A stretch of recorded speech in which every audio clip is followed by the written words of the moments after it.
السلام علیکم ورحمۃ اللہ وبرکاتہ۔ سورۃ النساء آیت نمبر 88۔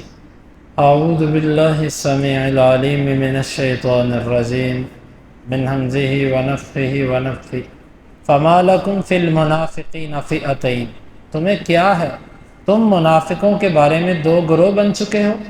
واللہ ارکسہم بما کسب، اللہ نے انہیں پیچھے ہٹا دیا ان کے اعمال کی وجہ سے۔ اتریدون ان تہدوا من اضل اللہ، کیا تم اسے ہدایت دینا چاہتے ہو جسے اللہ گمراہ کر دے۔ ومن یضلل اللہ فلن تجد له سبیلا، اور جسے اللہ گمراہ کر دے اس کے لیے آپ کوئی رستہ نہیں پا سکتے۔ جنگ بدر جو ہوئی تھی یہ تو اچانک ہوئی تھی، مسلمان تو گئے تھے ابو سفیان کے تجارتی قافلے کو پکڑنے کے لیے۔ آگے اللہ تعالیٰ نے یہ کیا کہ وہ تجارتی قافلہ تو بچ کے نکل گیا، اللہ تعالیٰ نے ابو جہل کے قافلے سے ٹاکرا کروا دیا۔ مسلمانوں کو یہ نہیں پتا تھا کہ ہم لڑنے جا رہے ہیں، مسلمانوں کو یہ تھا ہم ابو سفیان کا تجارتی قافلہ پکڑنے جا رہے ہیں۔ آگے وہ بچ گیا، ابو جہل اپنا 1000 کا لشکر لے کے آ گیا۔ یہ اچانک جنگ بدر ہوئی تھی۔ اس کے بعد جو احد تھی نا، جنگ احد، یہ پوری پلاننگ اور منصوبہ بندی کے ساتھ ہوئی۔ یہاں پر اللہ کے نبی صلی اللہ علیہ وسلم بھی تیاری کر کے نکلے 1000 کا لشکر لے کے۔ ان میں سے لشکر کا تیسرا حصہ تقریباً 350 کے قریب افراد، عبداللہ بن ابی منافق 350 کے قریب بندے لے کر واپس آ گیا اور کہنے لگا یہ لڑائی ہوتی تو میں اس میں شریک ہوتا، یہ تو لڑائی ہے ہی نہیں۔ اس موقع پر صحابہ کرام میں منافقین کے بارے میں 2 آراء قائم ہو گئی۔ کچھ کہنے لگے کہ یہ منافق ہیں، یہ کافروں کے ساتھی ہیں، اسلام سے ان کا تعلق نہیں ہے، اور کچھ کہنے لگے کہ نہیں مسلمان ہیں، ٹھیک ہے پیچھے چلے گئے ہیں، غلط نہیں کہنا ان کے بارے۔ اللہ تعالیٰ نے فرمایا کہ منافقین کی اتنی بڑی حرکت دیکھ کے کم از کم تمہاری تو ایک رائے ہونی چاہیے۔ تم ان کے بارے میں 2 آراء میں بٹ گئے، کوئی کہتا ہے یہ، کوئی کہتا ہے یہ، تمہیں نہیں سمجھ آ رہی انہوں نے کیا کیا۔ عین جنگ کے موقع پر مسلمانوں کی حوصلہ شکنی کی۔ آپ دیکھیں جنگ کے لیے لشکر نکلے، تیسرا حصہ لشکر کا واپس آ جائے تو لشکر پر کیا بیتتی ہے۔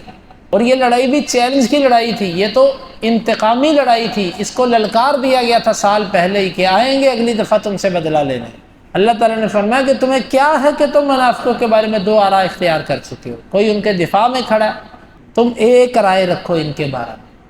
وہ رائے یہی تھی کہ یہ دین اسلام کے دشمن ہے۔ اس لیے ہمیں بھی یہ سبق ملتا ہے یہاں سے، موجودہ دور کے منافقین دین اسلام کے دشمن، دین اسلام کو پسپا کرنے والے، لڑائی کرنا نہ کرنا ایک الگ مسئلہ ہے، لیکن ان کے بارے میں مسلمانوں کی رائے ایک ہونی چاہیے کہ یہ دین کے دشمن ہے، یہ ہے اصل چیز۔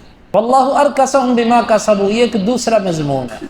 اللہ نے ان کو راستے سے واپس کر دیا، نیکی کے لیے نکلے تھے، احد کی لڑائی کرنے نکلے تھے، یہ واپس آئے نہیں، اللہ نے ان کو کیا۔ توجہ سے سنیے گا یہ بات، اللہ نے کس وجہ سے ان کو واپس کیا؟ ان کے گناہوں کی وجہ سے۔ یہاں سے یہ بات سمجھ آتی ہے کہ کبھی کبھار اللہ جو ہمیں نیکی نہیں کرنے دیتا وہ ہمارے گناہوں کی وجہ سے ہوتا ہے۔ واللہ ارکسہم بما کسبوا، اللہ نے ان کو ان کے گناہوں کی وجہ سے پیچھے کیا۔ اللہ ہمیں کسی نیکی سے پیچھے نہ کرے۔ تو یہ بات سمجھ آتی ہے نیکیوں کا چھوٹنا، ایسے تو نہیں تہجد ہم سے پڑھی نہیں جاتی، اشراق ہم سے پڑھی نہیں جاتی، قرآن سے ہمارے دلوں میں محبت نہیں ہے، ذکر اذکار اور عبادات میں اتنا دل نہیں لگتا، یہ گناہوں کی وجہ سے۔ واللہ ارکسہم بما کسبوا، انسان جتنا گناہوں سے دور ہوتا ہے اتنا نیکی کے قریب جاتا ہے، اور جتنا انسان گناہوں کے قریب ہوتا ہے، بری صحبت میں بیٹھتا ہے، اللہ سے جتنا دور رہتا ہے اتنا نیکی سے دور رہتا ہے۔ تیسرا مضمون اس آیت کے اندر، اتریدون ان تہدوا من اضل اللہ، تم یہ چاہتے ہو کہ تم اس کو ہدایت دو جسے اللہ گمراہ کرتا ہے۔ یہ خطاب کن کو ہے؟ اللہ کے نبی صلی اللہ علیہ وسلم کو اور صحابہ کو۔ مطلب منافقوں کو اللہ نے گمراہ کیا، تم یہ چاہتے ہو کہ ان کو ہدایت دو، تم کبھی بھی ان کو ہدایت نہیں دے سکتے۔ یہاں سے یہ بات سمجھ آتی ہے کہ جو لوگ کہتے ہیں فلانا بابا ایک نظر کرم دیکھتا ہے، ایک نظر کرم دی تک باہو ہے، یا فلانا بابا نگاہ مرد مومن سے بدل جاتی ہیں تقدیریں، وہ ایسا مرد کلندر ہے، وہ ایک نظر ڈالے گا تمہاری تقدیر بدل کے رکھ دے گا۔ یا یہ جو کہتے ہیں فلاں پیر صاحب فلاں بندہ جو ہے وہ دلوں کی حالات بدل دیتا ہے، اس کے پاس چلے جاؤ، بس وہ ایک نظر تمہیں اپنے ساتھ بٹھائے گا تھوڑی دیر کے لیے، بدل۔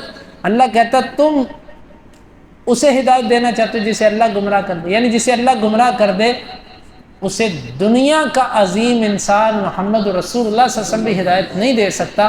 آج کا پیر جس کی ولایت پر بھی سوالیہ نشان ہے، وہ کیسے کسی کو ہدایت دے سکتا ہے؟ اللہ کے سوا کوئی کسی کو نہ ہدایت دے سکتا ہے، نہ گمراہ کر سکتا ہے، نہ زندگی دے سکتا ہے، نہ موت دے سکتا ہے، نہ کوئی کسی کا بگڑی بنا، کچھ نہیں، ایک اللہ جو سب کچھ کرتا ہے۔ چوتھا مسئلہ، کیا اللہ کسی کو گمراہ کرتا ہے؟ اللہ تعالیٰ گمراہ اسے کرتا ہے جو گمراہ ہونا چاہے، کیونکہ اللہ تعالیٰ نے اسباب رکھے ہیں۔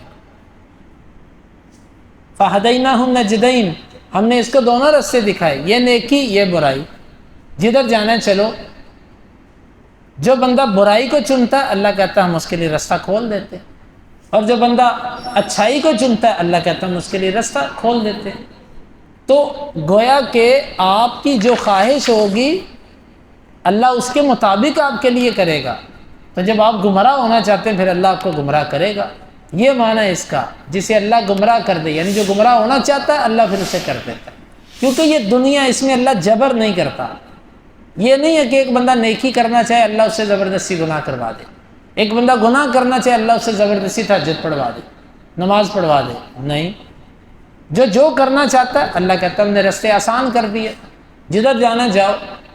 وَمَن يُضْلِلِ اللَّهُ فَلَن تَجِدَ لَهُ سَبِيلًا، یہاں سے اللہ کے نبی کو مشکل کشا یا کسی مخلوق کو غوث اور مشکل کشا اور بگڑی بنانے والا اور ہدایت دینے والا اور اس طرح کی باتیں کرنے والوں کے عقائد کا رد ہوتا ہے کہ جس کو اللہ گمراہ کر دے اس کو کوئی رستہ نہیں پا سکتا، اس کے لیے ہدایت کا کوئی رستہ نہیں۔ جب ہدایت کا رستہ کسی اور کے پاس نہیں ہے جس کو اللہ، اس کا مطلب ہے سارے اختیارات میرے اللہ کے پاس ہیں، اللہ نے یہ اپنے پاس رکھے ہیں۔ حتیٰ کہ اللہ کے نبی صلی اللہ علیہ وسلم نے کتنی دعائیں کی ابو جہل کے لیے، کتنی دعائیں کی اپنے چچا ابو طالب کے لیے، کتنی دعائیں کی آپ نے ابو لہب عتبہ شیبہ کے لیے اور اپنی قوم کے لیے۔ آپ یہ چاہتے تھے کہ میری قوم قتل ہو؟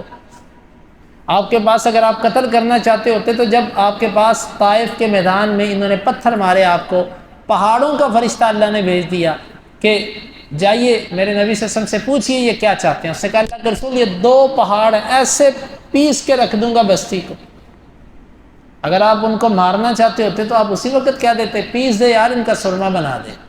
آپ تو یہ چاہتے ہی نہیں تھے، تو ہدایت چاہتے تھے لیکن نہیں ملی۔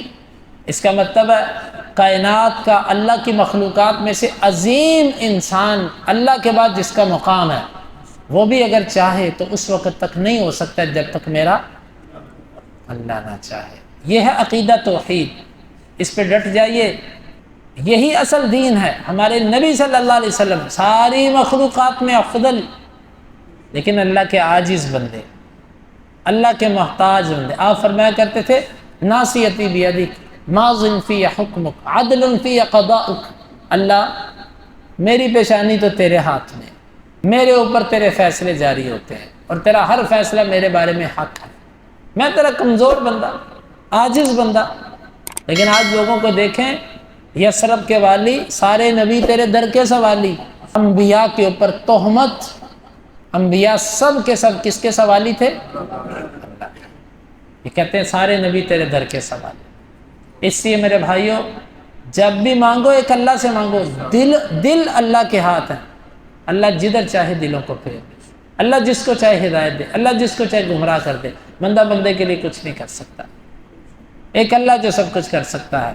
اللہ تعالی ہمیں صحیح عقیدہ سمجھنے کی اور اس پر عمل کی توفیق عطا فرمائے۔